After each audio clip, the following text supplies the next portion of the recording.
Assalamualaikum warahmatullahi wabarakatuh. Alhamdulillah.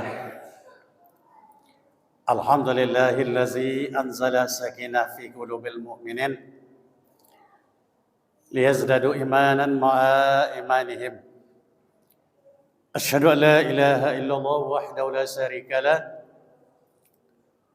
wa asyhadu anna sayyidina wa nabiyyana Muhammadan abduhu wa rasuluh. Allahumma salli wa sallim wa barik ala sayyidina Muhammadin nabil karim wa ala alihi wa ashabihi ajma'in. Amma ba'du fa ibadallah, usikum wa nafsi bittaqwallah. Ittaqullaha haqqa tuqatih wa la tamutunna illa wa antum muslimun. Faqala Allah ta'ala fil Qur'anil Karim, a'udzu billahi minasy syaithanir rajim. Bismillahirrahmanirrahim. Innallaha la yughayyiru ma biqaumin hatta yughayyiru ma bi anfusihim. Faqala aidan wa ma min dabbatin fil ardi illa 'ala Allah rizquha wa ya'lamu mustaqarraha kullum inni fi kitabim mubin. Shadaqallahul azim. Kaum muslimin, hamba Allah sidang Jumat yang berbahagia, senantiasa kita basakan lidah kita dengan mengucapkan alhamdulillahirabbil alamin. Tanda syukur kita kepada Allah Subhanahu wa taala dengan berlimpah luahnya rahmat dan kasih sayang yang diberikan kepada kita, sehingga satu persatu tak bisa kita baca kaum muslimin berbahagia. Begitulah rahmat yang sudah dicurahkan oleh Allah Subhanahu wa taala kepada kita. Salah satu nikmat yang kita bangga-banggakan di dalam hidup ini kaum muslimin berbahagia, yang sebanyak apapun nikmat, malah lebih daripada pasir yang ada di bumi ini, nikmat Allah. Tetapi salah satu kaum muslimin berbahagia yang kita syukuri itu adalah nikmat kesehatan. Bagaimanapun jaya hidup kita berbantal dengan uang, kendaraan serba mewah, tempat tinggal serba mewah, tapi kalau kesehatan sudah dicabut oleh Allah Subhanahu wa taala, rasanya tidak ada arti hidup kaum muslimin yang berbahagia. Sampai hari ini berapa banyak di antara jemaah kita, saudara kita, berbantal dengan uang kaum muslimin yang berbahagia. Malakan setiap bank ada rekening, tapi sayang sedikit, siang dan malam sudah didorong dengan kursi roda, terbaring di dalam rumah sakit. Inilah kaum muslimin berbahagia yang kita syukuri. Maka dengan itu Rasulullah, sehataka qabla saqamika. Pergunakanlah betul-betul sehatmu itu Rasulullah sebelum sakitmu datang. Kalau sudah sakit yang menimpa kita, tidak ada lagi arti hidup. Salawat dan salam pada junjungan Nabi sallallahu alaihi wasallam. Allahumma shalli ala sayyidina Muhammad wa ala ali sayyidina Muhammad. Hadirin sidang Jumat yang terhormat. Adapun tema khutbah kita siang hari ini adalah kriteria, yaitunya mengatasi kesulitan hidup. Jadi bahasa kitanya tata cara mengatasi kesulitan hidup. Hadirin sidang Jumat yang terhormat, kalaulah kita meyakini hidup ini kaum muslimin yang berbahagia, kalau kita ini sudah betul-betul menanamkan tauhid ke dalam diri kita, ucapan asyhadu an la ilaha illallah, tidak ada Tuhan melainkan Allah, tidak ada lagi yang merasa hidup ini merasa sulit. Ini kuncinya kaum muslimin berbahagia. Kalaulah kata Rasulullah umat-umat Islam itu mengikuti syariat-syariat apa yang diajarkan oleh Rasulullah, dia tidak akan merasa sulit hidup. Apa kuncinya kaum muslimin sidang Jumat berbahagia? Ini sudah diajarkan oleh Rasulullah SAW. Yang pertama, hidup itu kata Rasulullah iringi dengan ibadah. Ini kunci. Yang kedua kata Rasulullah, jangan lupa berusaha. Usaha itu wajib. Yang ketiga kata Rasulullah, jangan lupa berdoa kepada Allah Subhanahu wa taala. Kadukan diri kepada Allah Subhanahu wa taala, minta kepada Allah Subhanahu wa taala apa yang kurang, apa keluhan kita. Oleh karena itu, berdasarkan apa yang diceritakan oleh Rasulullah SAW itu, sesuai dengan ayat yang kita baca tadi, surat Ar-Ra'd ayat 11. Innallaha la yughayyiru ma biqaumin. Sesungguhnya Allah tidak akan merubah diri seseorang itu. Apakah dia orang susah, apakah disebut nasib dia miskin? Tidak ada yang miskin, tidak ada yang susah. Hatta yughayyiru ma bi anfusihim. Sehingga dia merubah dirinya dia sendiri, merubah dirinya sendiri. Tapi kuncinya kaum muslimin yang berbahagia, yang dua ini adalah sejalan, berdoa, berusaha. Berusaha, berdoa. Ada orang kaum muslimin yang berbahagia datang dia kepada Hatib, Ustaz. Pak Hatib atau Pak Ustaz, beginilah nasib saya ini sampai mati. Kenapa antum mengatakan gitu? Ini telapak tangan saya ini sudah ada suratan, itu salah. Nasib itu kata Rasulullah, keadaan hidup itu 100% bisa dirubah dengan doa, dengan usaha. Dan ada juga kadang-kadang fanatik dia berdoa saja dalam masjid, tapi berusaha tidak. Tidak juga akan berubah. Jadi berusaha, berdoa, berdoa, berusaha. Ada seorang jemaah kita kaum muslimin yang berbahagia, subhanallah.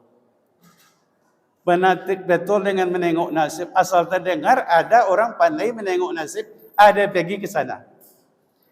Ada tengoknya nasibnya ke sana. Apa kata tukang tengok nasib? Ini kamu sampai mati ini begini aja lah, untuk makan susah. Hampir-hampir bunuh diri kaum muslimin berbagai datang daripada Hatib. Hatib katakan itu tidak. Asalkan kamu baru berusaha. Apa kerja kamu? Super oplek, panan, jalan nangka. Cuma bersisa 40.000 satu hari kaum muslimin berbahagia. Anak 4 orang. Apa yang mau dimakan? Sekarang Hatib katakan, robah nasib kamu. Macam mana cara merubahnya Pak Hatib? Tinggalkan kerja itu, ganti kerja lain. Itu namanya merubah nasib. Hatta yughayyiru li anfusihim. Tidak, Allah tidak akan merubah sehingga kamu yang merubah. Ditinggalkanlah kerja itu kaum muslimin berbahagia. Coba bayangkan, besok paginya dicoba dia mencari plastik yang kita buang. Kita anggap hina, penggulung. Tapi rupanya Allah membukakan pintu rezekinya di situ. Hari pertama kaum muslimin berbahagia, sudah bergaji 120.000. Coba bayangkan. Alhamdulillah sudah 7 tahun sampai tahun ini. Coba bayangkan. Sudah 7 tahun. Yang mau hampir bunuh diri itu karena menengok nasib. InsyaAllah kaum muslimin berbahagia sudah menjadi bos plastik. InsyaAllah bulan 12 ini berangkat ibadah umrah. 15 hari 32 juta. Subhanallah Pak. Coba kita bayang, apakah nasib salah?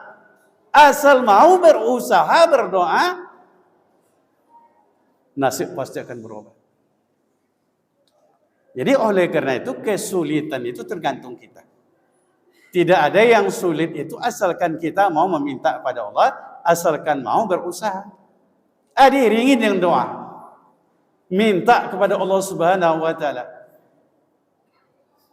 Salah satu kaum muslimin sidang Jumat yang berbahagia, berusaha tidak, Tapi doanya bertubi-tubi. Minta doa mustajab, ajarkan saya Pak Ustaz doa mustajab. Kata orang dia baca doa ini rezeki mengalir. Setiap malam kaum muslimin berbagai baca doa mustajab. Sudah 1 tahun tidak juga berhasil. Lalu dia balikkan kepada Ustaz. Kata Pak Ustaz, kalau baca doa ini solat tahajud rezeki mengalir. Jadi kerja kamu bagaimana? Bekerja siang lah, itulah Pak Ustaz. Karena solat tahajud malam hari, siang ngantuk, tidur habis solat subuh sampai zuhur. Subhanallah. Tak bisa. Jadi usaha itu betul-betul menyangkut kepada doa, dan doa menyangkut kepada usaha. Doa itu dikabulkan Allah Subhanahu wa taala adalah dengan doa kita. Kadang-kadang karena fanatik membaca ayat wa ma min dabbatin fil ardi illa 'ala Allah rizquha. Sesungguhnya seluruh makhluk yang ada di bumi ini melata dijamin rezeki oleh Allah Subhanahu wa taala. Itu ayat memang iya. Wa mustaqarra, di mana saja Allah tahu dia tempat berdiam. Ini fi kitabim mubin. Sesungguhnya sudah tercatat di dalam pembukuan Allah. Cuma tercatat mengambil rezeki itu akan sudah dibilang oleh Allah Subhanahu wa taala dalam surah Al-Jumu'ah itu, fa iza qudiyatis shalatu fantasiru fil ard. Apabila kalian, kata Allah, selesai salat, bertebar muka bumi ini. Fas'au ila zikrillah, cari rezeki yang sesuai dengan kehendak Allah. Akan disuruh kita beribadah dulu. Oleh karena itu kaum muslimin sedang Jumat berbahagia. Setelah kita berusaha, setelah berdoa, serahkan kepada Allah. Jadi apa yang Hatib katakan tadi, asalkan kita mau meminta kepada Allah, kaum muslimin berbahagia, pertolongan Allah itu pasti akan datang. Cuma kunci datangnya pertolongan Allah itu dengan ibadah kita. Salah satu di zaman Rasulullah SAW, kaum muslimin berbahagia, yang kita kenal sahabat Rasulullah yang dekat dengan Rasulullah itu seorang pedagang keliling yang bernama Mu'az bin Jamal. Beliau pedagang. Tapi dagangnya itu jangankan untung, malakan hutang bertubi-tubi. Saking tidak tahannya kaum muslimin sedang Jumat yang berbahagia, habis salat subuh datang dia kepada Rasulullah, ya Rasulullah, apa cerita ini, kata Rasulullah. Biasa tak pernah datang kepada ini, ya Rasulullah. Engkau kan tahu saya ini pedagang. Tapi jangankan untung, ya Rasulullah, malah kan hutang bertubi-tubi, tumbuk menumbuk, ya Rasulullah, bahasa kitanya. Jadi apa mau kamu, kata Rasulullah? Sehingga ya Rasulullah, tempat aku berhutang itu bertubi-tubi datang meminta kepada saya. Jangankan untuk bayar hutang, ya Rasulullah, untuk makan sehari-hari tak ada. Jadi tujuan saya, ya Rasulullah, tunjukkan amalan.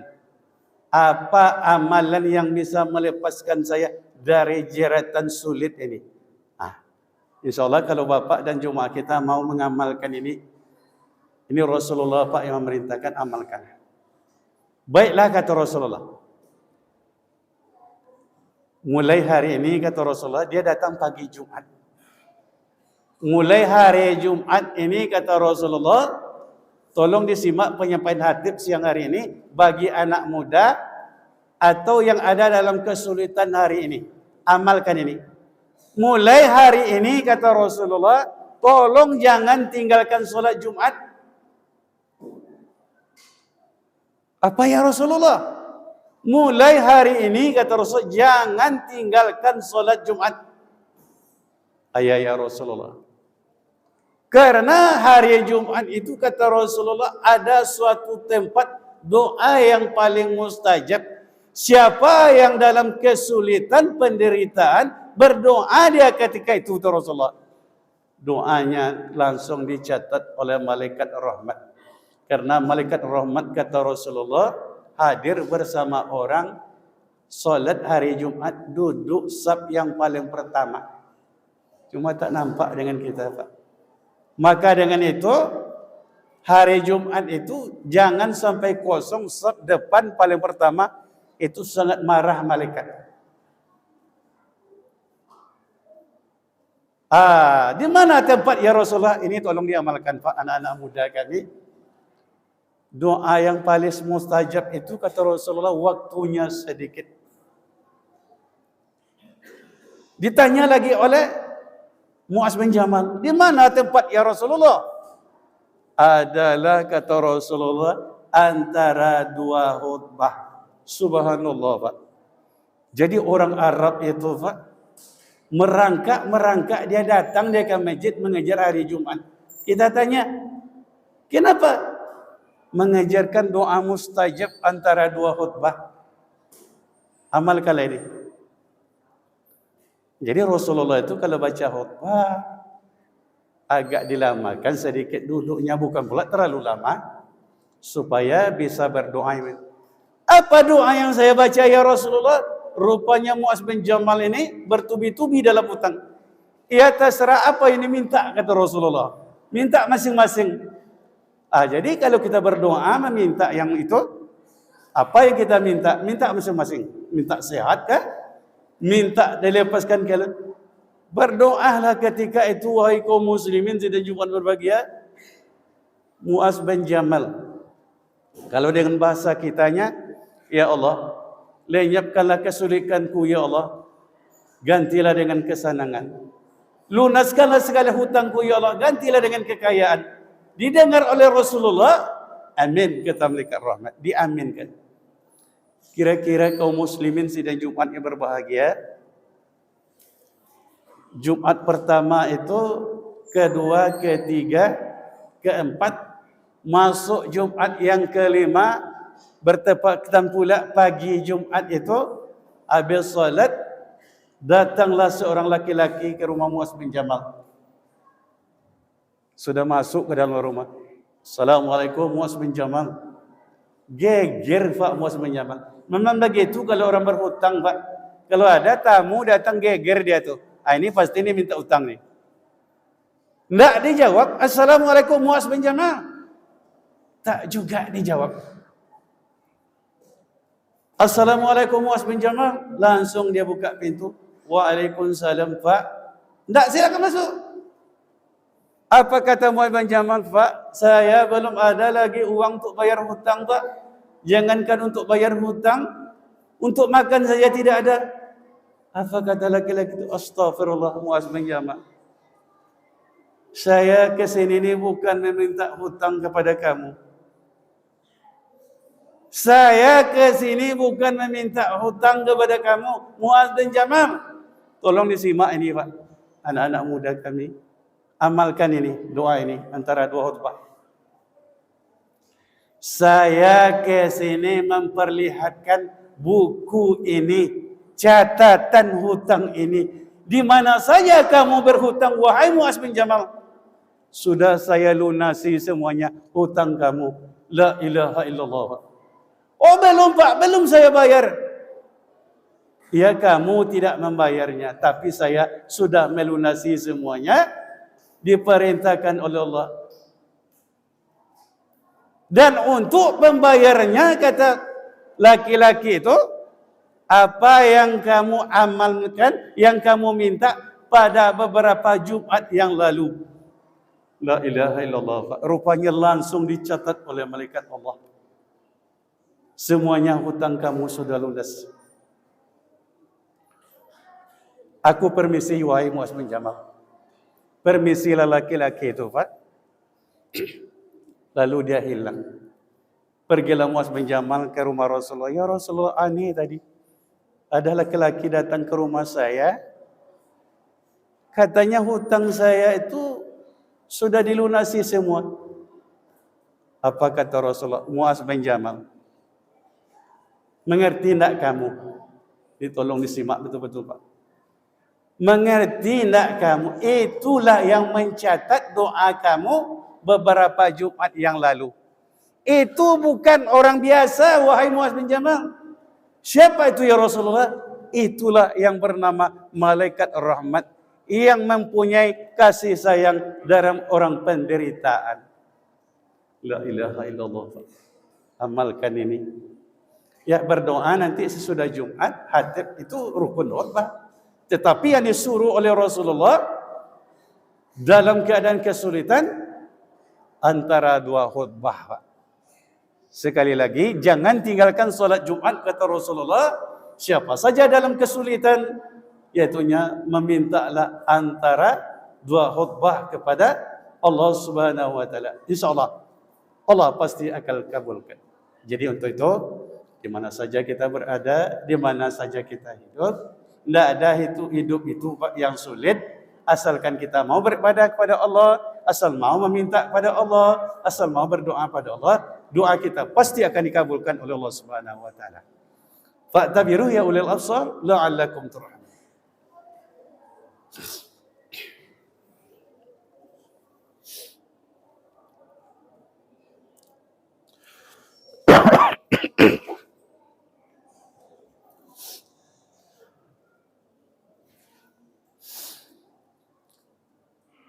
Alhamdulillahillazi hamdan katsiran kama amar. Asyhadu an la ilaha illallah wahdahu la syarika lah wa asyhadu anna sayyidana wa nabiyyana Muhammadan abduhu wa rasuluh. Allahumma shalli wa sallim wa barik ala sayyidina Muhammadin nabiyil karim wa ala alihi wa ashabihi ajma'in. Amma ba'du fa ya ibadallah usikum wa nafsi bittaqwallah.